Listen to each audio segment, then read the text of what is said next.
لوگ کہتے ہیں قرآن سے ماتم دکھاؤ، لوگ کہتے ہیں قرآن سے یا حسین دکھاؤ. میں بھی قرآن سے یا حسین دکھاتا ہوں. حضرت یعقوب روزانہ، ایک دن نہیں، محرم میں نہیں، 10 دن نہیں، حضرت یعقوب نے سال ہائے سال روزانہ ماتم کیا ہے. اور کس کا ماتم کیا؟ جس کے زندہ ہونے کا یقین تھا. حضرت یعقوب کیا کہہ رہے ہیں؟ حضرت یعقوب روزانہ ایک ہاتھ زانو پر مارتے تھے، ایک ہاتھ سینے پر مارتے تھے، ایک ہاتھ سر پر مارتے تھے، اور سر پر، زانو پر اور سینے پر ہاتھ مارتے ہوئے کہتے تھے یا اسفا علی یوسفا، جسے آپ یا حسین بولتے ہیں. قرآن کی آیت سنا رہا ہوں نا میں آپ کو. یا اسفا علی یوسفا، یا اسفا علی یوسفا، ہائے میرے یوسف، ہائے میرے یوسف، یا یوسف، یا یوسف. کون؟ جو ابھی زندہ ہیں، جن کے زندہ ہونے کا یقین ہے. اور نہ صرف زانو پر، سینے پر اور سر پہ ہاتھ مارتے تھے حضرت یعقوب، بلکہ وَبْيَضَّتْ عَيْنَاهُ، اس کی بعد والی آیت، وَبْيَضَّتْ عَيْنَاهُ فَهُوَ قَدِيمٌ. اور اتنا روتے تھے ماتم کرتے ہوئے کہ رو رو کے حضرت یعقوب کی آنکھیں سفید ہو گئیں. اب یہاں رو رہے ہیں، ماتم کر رہے ہیں، سینے پہ ہاتھ مار رہے ہیں حضرت یعقوب. قرآن کہہ رہا ہے کہ یہ سب سے زیادہ برداشت رکھتے تھے. اور یہ مجھے پتا ہے ایک شیعہ عالم ہے، میں ذاتی طور پر ان کی بہت قدر کرتا ہوں، شہنشاہ نقوی صاحب حافظہ اللہ تعالی. ٹھیک ہے، یہ حافظہ اللہ، آپ کسی کو بھی دعا دے سکتے ہیں.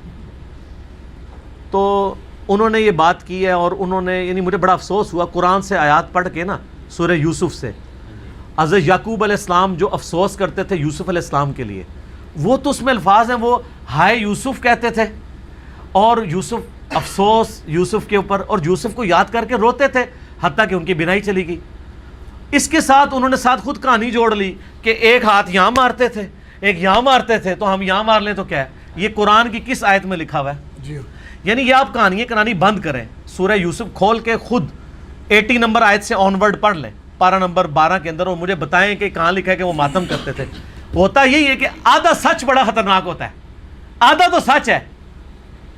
سر ہم بھی غم کر رہے ہیں، اور میں تو بہت بڑی بات کرتا ہوں، دنیا کا بڑے سے بڑا شیعہ آ کے مجھ سے اگر محبت اہل بیت ایکسچینج کرنا چاہے نا، تو میں جو اہل بیت کے لیے محبت رکھتا ہوں نا، میں کبھی بھی اس کے ساتھ ایکسچینج نہ کروں. میرے پاس اس سے بڑھ کے ہے، مجھے کسی سے سرٹیفکیٹ لینے کی ضرورت نہیں. لیکن قرآن و سنت میں تو آپ تعریف نہ کریں، توحید کا جنازہ تو نہ نکالیں، اپنی طرف سے تو چیزیں بیان نہ کریں، نوح میں استغاثے تو نہ کریں، امداد تو نہ مانگیں. اور وہ اس واقعے سے جو سہارا لیتے ہیں، قرآن کھول کے خود پڑھ لیں، کوئی ماتم نہیں اس کے اندر لکھا ہوا، خام خواہ نکالتے ہیں. نوحے میں بھی ہمیں صرف اس نوحے سے اختلاف ہے جس میں چیخو پکار کی جائے، آوازیں بلند کی جائے. اگر تعریفی کلمات کوئی کہتا ہے، حضرت حسین ابن علی پہ مرثیہ پڑھے، نوحہ پڑھے، ہمیں کوئی اعتراض نہیں ہے. ہم نے خود اپنے شعیب بھائی سے یہاں پڑھوایا تھا، سید نے کربلا میں وعدے نبھا دیے ہیں. تو یہ تو اہل سنت کے ہاں بھی چل رہا ہوتا ہے، ہمیں تو کوئی اعتراض نہیں ہے اس کے اوپر. لیکن واہ ویلا نہ کریں، چیخو پکار نہ کریں، اور اس میں جھوٹی تعریف نہ کریں، سچی تعریف کریں. جی، اور ان سے مدد نہ مانگیں، بلکہ ان کے لیے اللہ کے حضور دعائے رحمت کریں، اور صلاۃ بر محمد و آل محمد، اللہم صلی علی محمد و علی آل محمد. اور ہو سکتا ہے کسی سنی کے پیٹ میں درد ہو، اور وہ کہے جی یہ آپ کیوں کہہ رہے ہیں، میت کے اوپر جو ہے وہ تعریفی کلمات کہے جا سکتے ہیں. تو سر صحیح بخاری اور مسلم دونوں میں موجود ہے. عرض کیا ہے، شیعہ کی اتنی کلاس ہوگی اب تھوڑی سی، سنیوں کی بھی. بخاری اور مسلم دونوں میں موجود ہے. عبداللہ ابن عباس کہتے ہیں کہ عمر ابن خطاب کی میت رکھی ہوئی تھی، اتنے میں ایک شخص آ کے میرے پیچھے کھڑا ہوا، اور اس نے اپنی کونی میرے کندھے کے اوپر رکھی، اور سیدنا عمر کی میت کو مخاطب کر کے اس نے کہا رحمک اللہ عمر ابن خطاب، اللہ کی رحمت ہو عمر ابن خطاب پہ. یہ وہ شخص تھا کہ میری خواہش ہے کہ جب میں مر کے اللہ کے حضور جاؤں تو اس کے اعمال کے ساتھ پیش ہوں. اس نے اسلام کی وہ خدمت کی ہے.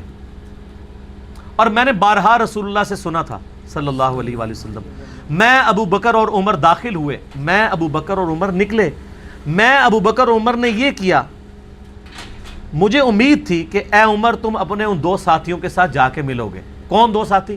رسول اللہ صلی اللہ علیہ وآلہ وسلم اور سیدنا ابو بکر رضی اللہ تعالیٰ عنہ وعلیہ السلام. تو مجھے امید تھی. یہ تعریفی جملے بولے جا رہے ہیں کہ میں تمہارے اعمال کے ساتھ اللہ کے حضور آنا چاہتا ہوں، اللہ تم پر رحم کرے، تمہارے بارے میں حضور کہا کرتے تھے. یہ سارے تعریفی کلمات ہیں نا، اور میت پہ ہیں نا. جی. تو عبداللہ ابن عباس کہتے ہیں میں نے یوں مڑ کے دیکھا تو وہ علی ابن ابی طالب تھے جو نوحہ پڑھ رہے تھے. یہ نوحہ کا لفظ میں نے استعمال کیا، تعریفی کلمات میت کے اوپر. ہاں ایگزیجریشن نہ ہو، وہ تو بخاری مسلم میں حدیث ہے کہ لوگ جو ہیں میت پہ نوحے پڑھ رہے ہوتے ہیں اور اس میت کو عذاب ہو رہا ہوتا ہے. کیوں؟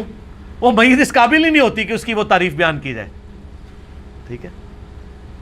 نبی علیہ السلام کی میت پہ بھی صحیح بخاری میں آتا ہے, حضرت ابوبکر جب حجرہ عائشہ میں داخل ہوئے تو یہاں پہ بوسہ دیا ماتھے پہ اور کہا یا رسول اللہ, آپ پہ اللہ 2 موتیں جمع نہیں کرے گا. ایک موت آپ کا مقدر تھی, وہ آ چکی, اب آپ ہمیشہ کی زندگی میں, آخرت کی زندگی میں. روئے. حضور کی زندگی میں بھی, بعد میں بھی لوگ کہتے تھے میرے ماں باپ قربان نبی صلی اللہ علیہ وسلم پہ, تعریفی کلمات کہتے تھے.